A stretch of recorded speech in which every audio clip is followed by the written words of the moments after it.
Hello and welcome to Spotlight on Education. I'm Dr. Jon Kopko, Superintendent of the East Brunswick Public Schools, and your host for the program. Today my special guest is Mrs. Laura Macmillan, who is the principal of Bowne-Munro School in East Brunswick, and as I'm sure our viewers undoubtedly already know, Bowne was designated a Blue Ribbon School or a National School of Excellence by the United States Department of Education. And Laura, I'm wondering if you could begin by telling our audience a little bit about the process which is involved in becoming a Blue Ribbon School. Okay. It's really a year-long process. In October of '96, we submitted a 39-page application to the State Department of Education in New Jersey. 11 of those applications were selected and sent on for national review. Panels in Washington read them, and if they decided that you were worthy of being a Blue Ribbon School, they arranged for a site visit. Our site visit took place in April, and then we had to wait for the report to be written and reviewed again by the panel. And in the latter part of May, we were notified that we were being recognized as a Blue Ribbon School. Well, thanks for the explanation. And what we're going to do now is take a videotaped tour of the school so that our audience can actually see some of the many reasons why Bowne-Munro was designated as a National School of Excellence. All right, let's start with a visit to our Media Center to see fifth graders working on their student-directed learning projects. Each week, our fourth and fifth grade students spend an additional period in the Media Center where they engage in research on self-selected topics. Teachers, the media specialists, and parent volunteers guide them through the process. After doing some preliminary exploring on a topic, the students design 3 questions they would like to have answered. The result is a presentation to their peers or students on other grade levels. We're doing the Titanic, and I'm just reading off a Scholastic News of what information to write down. And then when she's finished with that, we're both going to go onto a computer and look up the Titanic and find more information on it.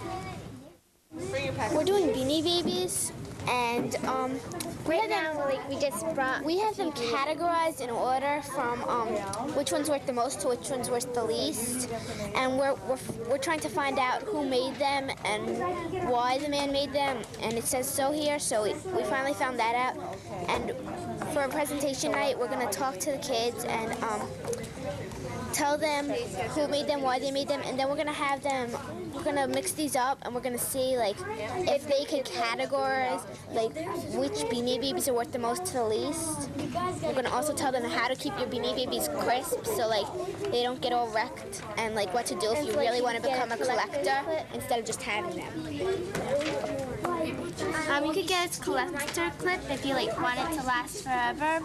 And like this is Magic, and this is Righty. He's worth $50 right now, and in the year 2007 he'll be worth $750. And like in 2007, like all these Beanie Babies will be worth a lot, like because if there were only 3 made, it would be worth a lot. But if there was like 5,000 of the same kind made, it would be worth a little. $5. $5 is the cheapest you can get them. So. We're going to be doing experiments, and we're seeing the time length for each type of seed, and we're putting them in different spots, and we're putting like certain ones by the sun and by that's not by the sun, and we're going to keep a record for each day of time length of how big they grow at each day, and we're going to keep records of every type of experiments that we're doing, and we're going to go to the kindergarten and show them the experiments that we do. We're going to give them sheets that tell them about how they can do it, and we're going to keep records and show them how the basic times and the basic things that happen from the process of doing it. We're gonna put in beans, marigold seeds, and pumpkin seeds. And already growing mung seeds, and we've been trying to grow pumpkin seeds that have been wet, and we've been taking temperatures each day, and we're keeping records.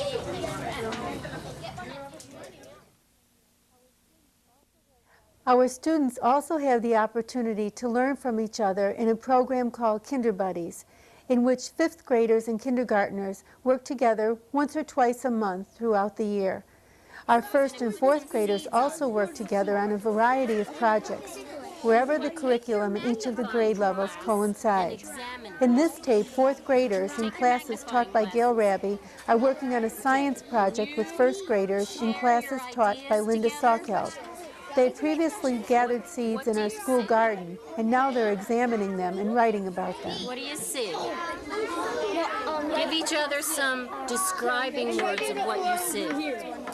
Any properties you can label? Remember color, size, texture. What do you think it is? Black. That's pardon? Yes. Okay. Now what do we do? And is it long? No, not real long. It's pretty short. And let's draw in a big, magnify it on your paper real big so that we can see the color, the size, the actual shape of it. Put the shape on your paper as well. Black. Those thieves. We're writing dry. Oh, okay. Now, how did it feel? Did you feel the whole, to pick it up and feel the tips of the seed and everything? That's good. Did you feel it? Okay, this is, when you take this apart, you'll see how it just, look at all those. These are all little seeds. See the top? For this.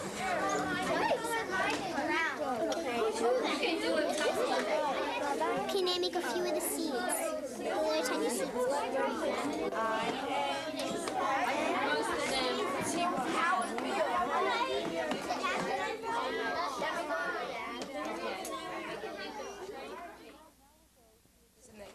Now we'll go to a 3rd grade class taught by Meg Burnt. The students had previously read a variety of books in the Boxcar Children's series and had written reports about them. Here they're describing to a partner the characters that they would like to be.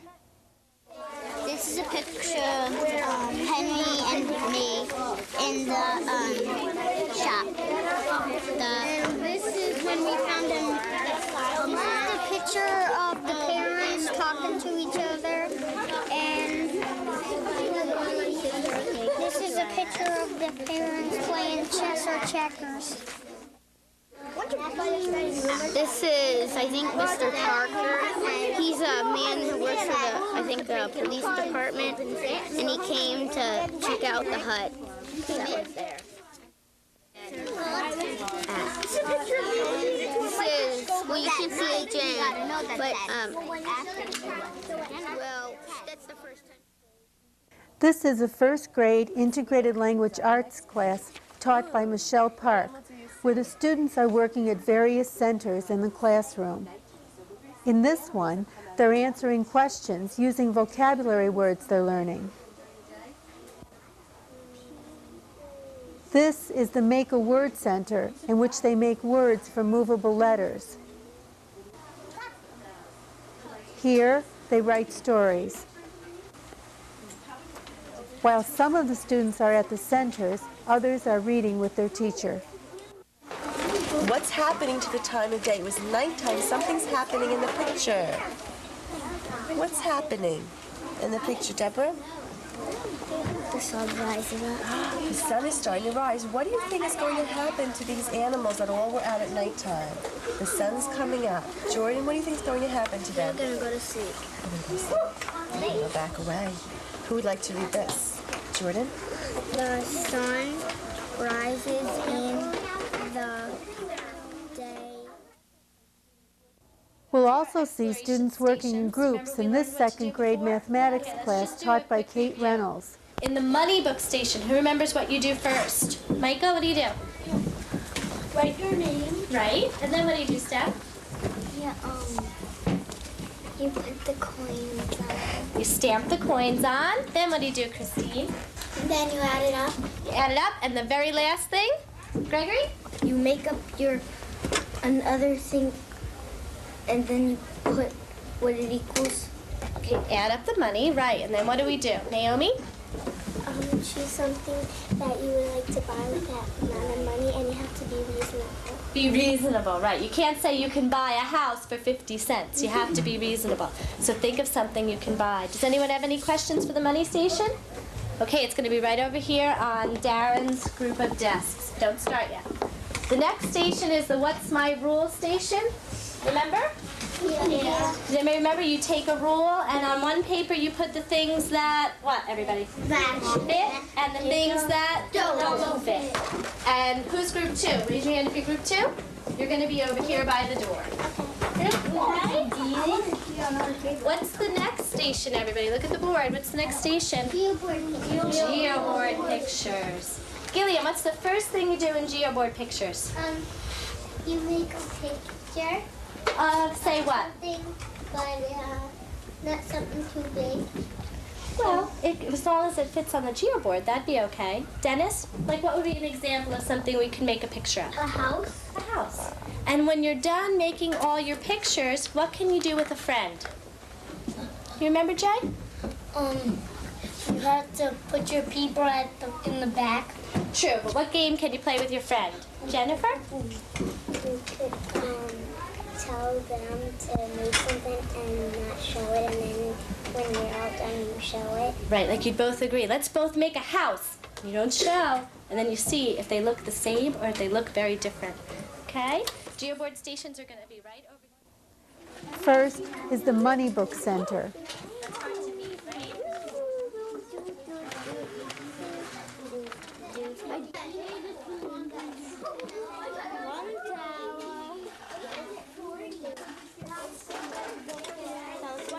What could you get for $1.27? I could get a piece of candy. Penny and the old thing. Next are the geoboard pictures.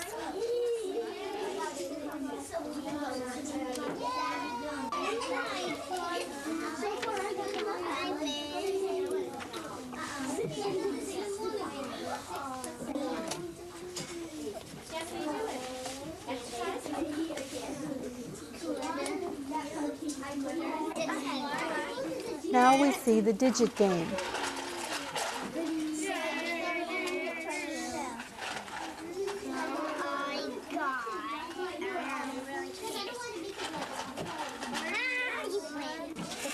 This is addition bingo.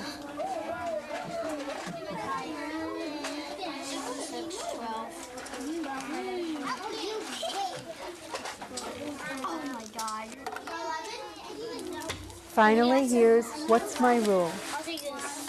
Take this.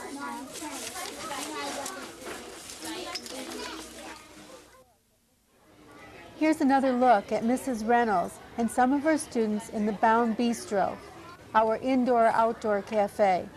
The bistro serves a variety of purposes. For instance, parents may come in to have lunch with their children on their birthdays, or I often choose students to have lunch there with me. And Mrs. Reynolds has lunch with half of her class every Wednesday. The children really like it because it makes lunchtime a special occasion. Now we're going to a 4th grade social studies class taught by Melissa DePaula and a 5th grade science class taught by Gail Raby. Remember when you're doing your ecosystem mural today that you should be sure that your mural has all of these things on here. You want to show camouflage of your animals, you want to show the adaptations, you want to show predator-prey relationships. Make sure that you have a food chain. You also want to show the plants and the animals and the habitat. Any team have any questions about what you should be doing today? Can we have a quick review of which teams are sitting where? Stephanie? We're doing the forest and woodlands ecosystem. Okay. Allison? We're doing tropical rainforest system. Okay. And we have 2 others. Jeff? We're doing the desert ecosystem. The desert. Okay. And Brett, the last ecosystem? We're doing the marine. The marine ecosystem. Okay, if we don't have any questions, I'd like you to start that. I was like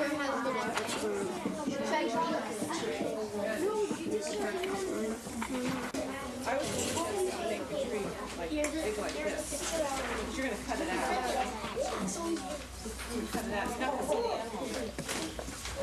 Would you like to tell us what you're putting in your ecosystem, what the different parts are? Alice? I'm going to put a panther. It's a what? Panther. Okay, panther. Butterfly. I'm drawing a dormouse. Okay, dormouse. What ecosystem is this? The truck. Okay, and you know for a fact that there are dormice in the... Okay. And Adam? I'm a parrot. Nice. I'm drawing the monkeys. The monkey. All right. I'm And trying to Rachel? draw the trees, but it's not going out so well. Okay. Is there somebody else in your group that's going to be putting in some...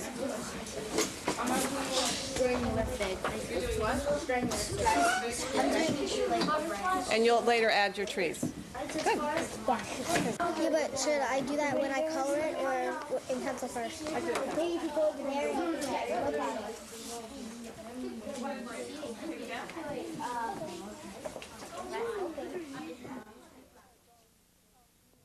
One of our goals is to help ease the transition our students make to the middle school. And one of the ways in which we accomplish this is through our Pen Pal program. Our 5th grade students regularly write to the 6th graders at Hammarskjöld School, and they get together in the spring. In this final tape, we'll see them working on their letters in the Media Center during Writer's Workshop with their teacher, Sarah DiMaggio Forte. Okay, boys and girls, today we're going to continue working on our Pen Pal letters to Hammarskjöld students. I'm going to do a quick review of what you should include in your letter. Make sure you have a heading, and we're going to use the secret address because we're mystery pen pals. Your salutation, and you'll use your pen pal number, so dear number, and whatever number you're assigned to. Make sure you have your 5 paragraphs.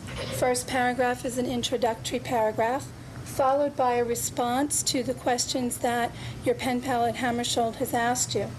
Then go on to a personal information paragraph and explain some details about yourself and share things like your hobbies and interests. If you have any pets, talk about your family. Then you'll go on to, in your 4th paragraph, this is where we want you to ask questions of the students at Hammarskjöld. And that'll help you to prepare you for 6th grade. You'll get a chance to ask your questions, and if you have any concerns or anything on your mind about when it's time for you to go to Hammarskjöld, this is a good place to have those questions answered. And then you'll go on to your closing paragraph. You'll do your closing, and you'll sign off by using your number. Make very sure that all 5 of your paragraphs have a topic sentence, have good details, and a closing sentence. Okay, and if you need ideas for your letter, you can feel free to use the chart with the ideas that we brainstormed the other day. Maybe you might give a couple more clues about the school, about our school.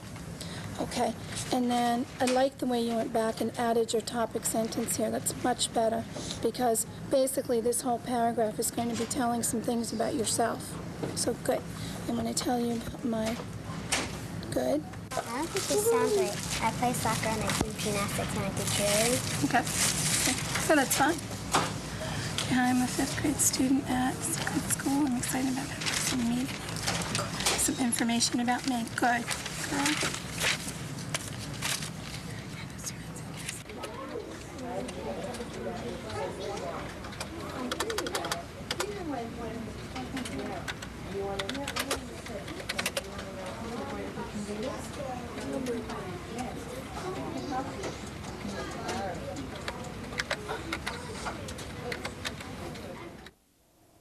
Even in the brief amount of time that we've had, it's obvious why Bowne-Munro was designated a National School of Excellence. Is there anything else that you'd like to add? Well, one other important aspect of the school is the parent involvement that we've been able to develop over the last 4 or 5 years. We call it our Community Partners Program, and you'll see parents working inside and outside of the building throughout the school year in many, many different ways, whether it's helping us to cut out materials, assisting the students in the student-directed learning or with their publishing, or working in activities like the Bowne-Munro School Art Factory. But it's really important to us to have the community within the building. Well, once again, Laura, congratulations to you, to your entire staff, to the parents, and certainly to the students of Bowne-Munro School, because you're a real source of pride, not only for the school district, but for the entire community of East Brunswick. And you have our applause and commendations. We also have a tape of the ceremony that was conducted when the Flag of Excellence was raised at the school for the first time. It was really a wonderful program, and we're going to take a look at that tape now. Good. That was a very exciting day for us.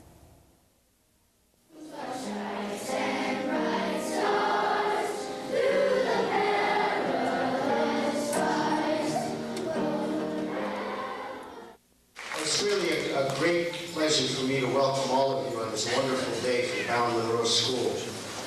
And I want to begin by extending my sincere congratulations to everyone in this entire Bowne-Munro community. Teachers, support staff, parents, principal, Mrs. Macmillan, and especially the students who are sitting out here today. Because without them, this wouldn't be possible. It would have been impossible to earn this blue ribbon to be designated a National School of Excellence by the United States Department of Education. The visiting educator who toured the site here and spoke to many of the students and staff and parents saw you at work in your classrooms, called your school a wonderful learning place. And those words really summarize the many reasons why you deserve this very distinguished honor. Today I come to you representing several groups, and I'd like to tell you about those groups. One group is from the Board of Education. A second group are the citizens from this community where you all belong and where you all live. And the third is that I'm a parent of 2 children in East Brunswick, and that to me is probably the most important representative that I can be here today.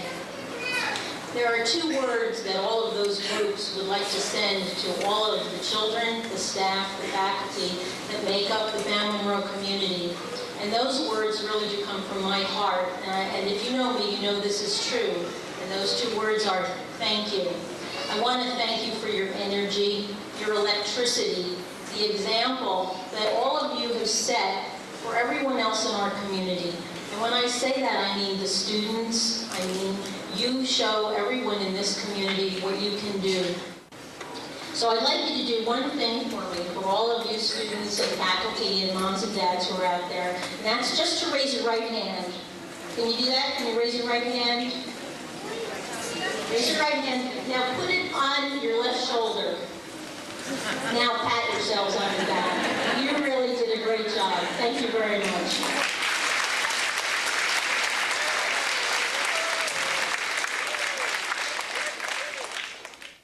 I certainly hope that once in a while your teacher, maybe someone at the cafeteria, you'll be extra special nice and thank them for all that they do in making sure that you have a safe environment, a safe school, and that you're learning as much as you can. Because they care for you, that's why they're doing what they do.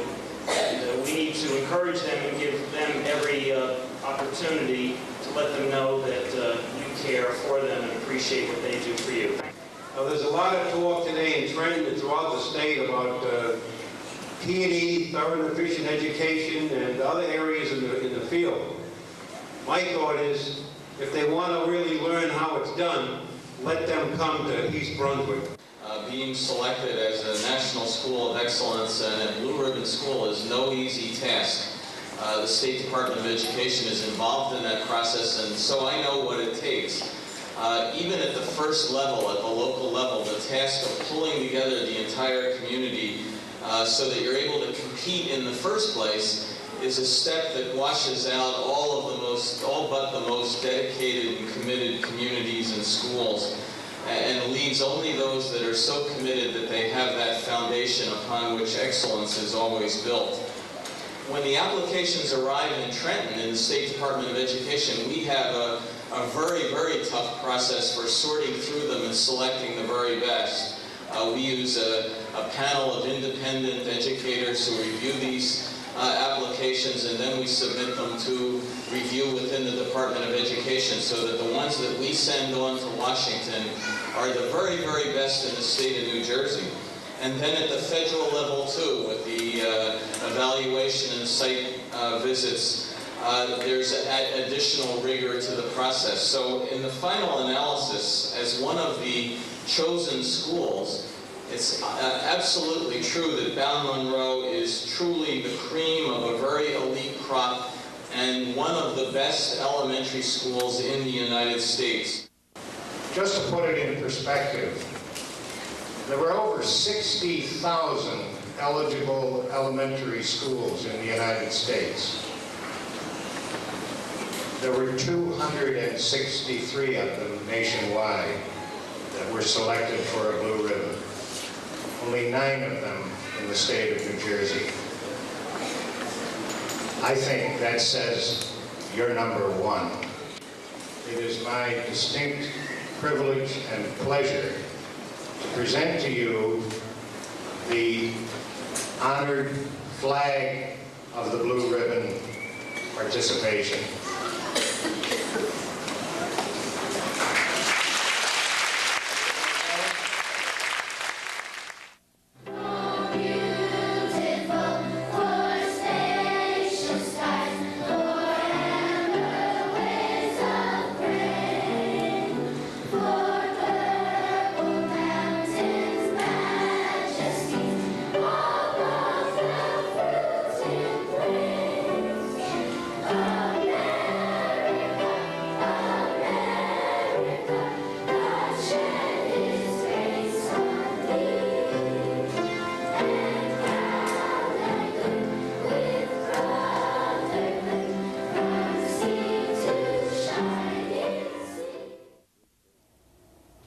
That certainly was a great day for our community here in East Brunswick. And Laura, I'd like to congratulate you personally for the leadership that you've provided to Bowne-Munro School and to that entire school community at Bowne-Munro. You've done just an outstanding job, a superb job. So congratulations for that, and we owe you a real debt of gratitude for the work that you've done. To our audience, I'd like to thank you once again for watching Spotlight on Education, and hope you'll be back with us again next month.